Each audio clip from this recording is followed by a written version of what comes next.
Hola, muy buenas noches, hermosa familia. Qué alegría estar con ustedes y pues saber que si me estás viendo, estás bien, estás sano, estás contento, estás feliz y eso es algo maravilloso.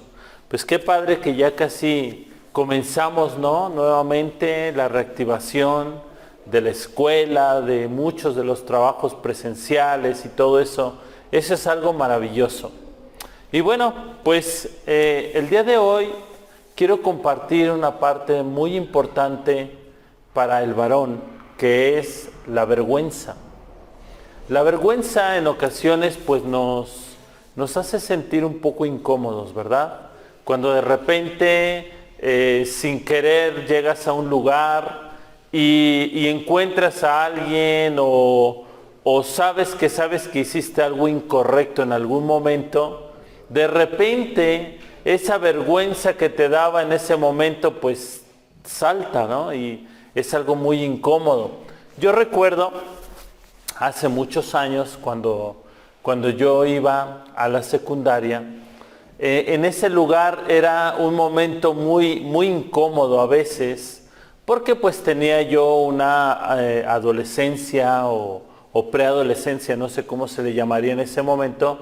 Estaba yo a veces recibiendo pues palabras de personas un poco incómodas, ¿no?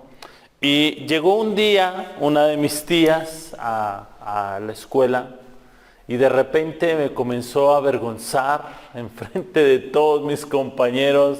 Fue algo muy vergonzoso. Yo no sabía dónde meterme.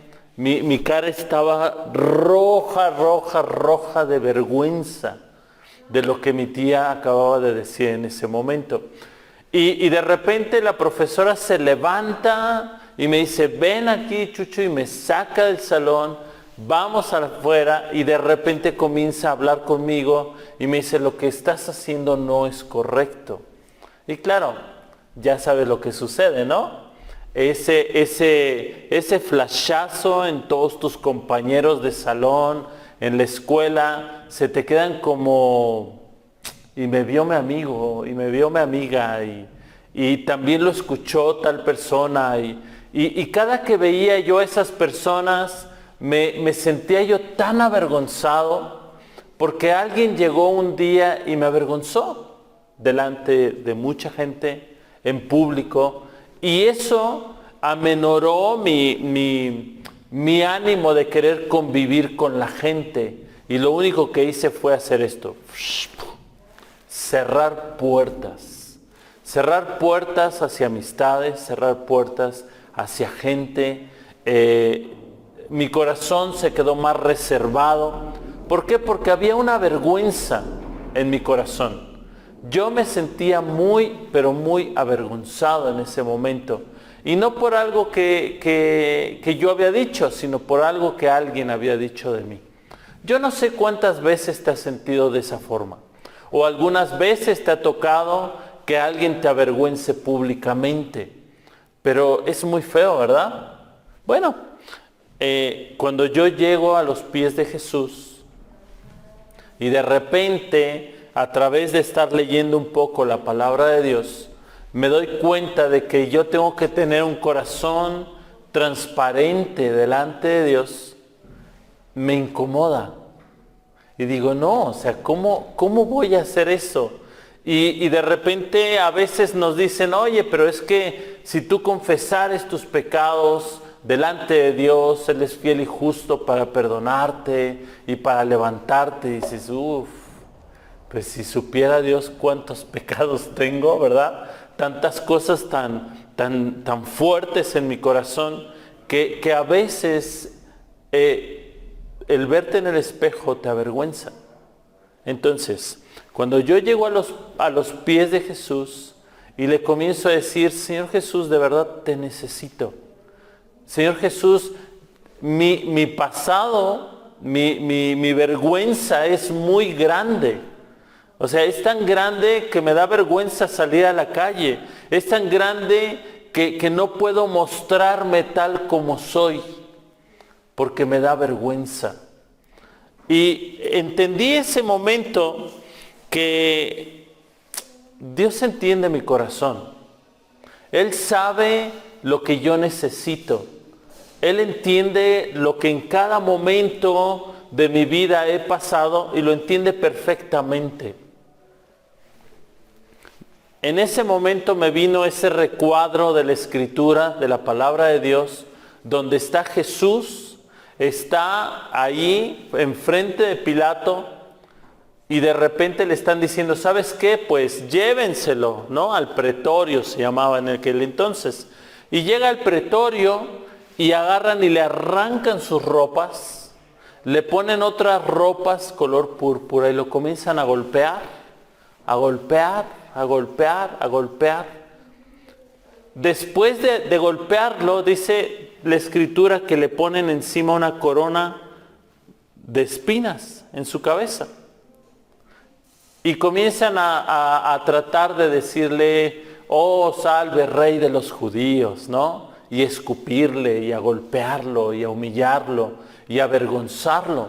Y de repente sale de ahí, llega ante Pilato nuevamente, ante el pueblo también. Y imagínate ese cuadro, golpeado, humillado, abofeteado, sangrando, semidesnudo, delante de todo el pueblo, siendo avergonzado, tratando de buscar que alguien le dé una palabra de salvación, ¿verdad? Yo me imagino en ese momento.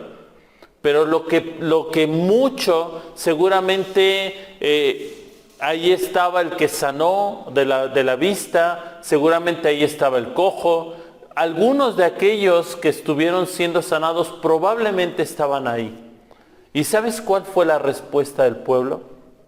Crucifíquenle, mátenlo, destrúyanlo.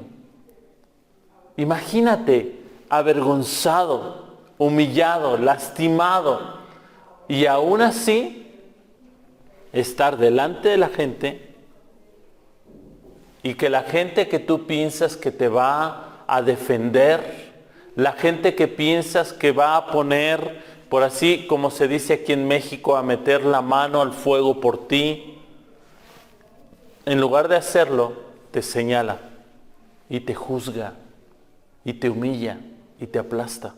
Pues eso justamente es lo que pasó Jesús.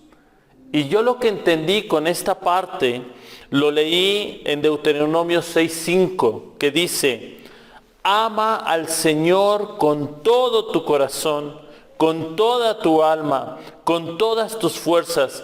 Ahí entendí la importancia de yo poder vaciar mi corazón delante de Dios, no importando quién esté, porque solamente es delante de Él.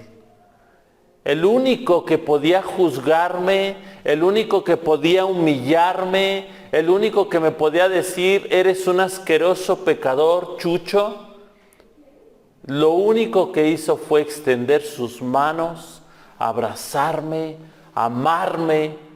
Y sabes, he entendido algo muy importante en este tiempo. La vergüenza que yo puedo pasar como un hombre natural, por así llamarlo, no tiene nada que ver con el poder demostrar mi debilidad delante de Dios, mis luchas, mis problemas. Y entonces ahí es donde nosotros debemos entender que no podemos avergonzarnos de que amamos a Dios. No podemos avergonzarnos delante de Dios. Y si en algún momento sucede, Él simplemente te va a amar, te va a guardar, te va a proteger, te va a bendecir. ¿Por qué? Porque Él entiende que hemos sido esclavos. Hemos sido esclavos del pecado, esclavos de personas. Pero llega un momento en el que dice la Escritura que si el Hijo te libertare, serás verdaderamente libre. Y sabes, la vergüenza se va cuando tú eres libre. La vergüenza se va. Comienza una libertad sobrenatural en tu vida. pero necesitamos primeramente entregar nuestro corazón a Dios. Y como dice en Deuteronomios, amar a Dios con todo nuestro corazón, con toda nuestra alma, con todas nuestras fuerzas, porque ciertamente el único que restaurará tu corazón, restaurará tu mente y tu vida de esos tiempos de vergüenza, el único que puede hacerlo es Dios. ¿Sí? El único. Dice la Escritura, acérquense a mí confiadamente y yo me acercaré a vosotros. ¿Sí? Si nosotros hemos pecado, Él nos limpiará. Si nos hemos ensuciado, Él nos limpiará. Si otros, su único objetivo es juzgarnos, aplastarnos y humillarnos, Dios te va a levantar, te va a fortalecer y te va a hacer un hombre de bien, un hombre de bendición. Así es que, familia, delante de Dios no podemos estar avergonzados, porque Él ya nos regaló de su dignidad a nuestras vidas. No se te olvide que nosotros somos el reflejo de Dios en la tierra, para nuestros hijos, para nuestra esposa y para nuestra familia. Que tengas una hermosa noche de descanso. Dios te bendiga.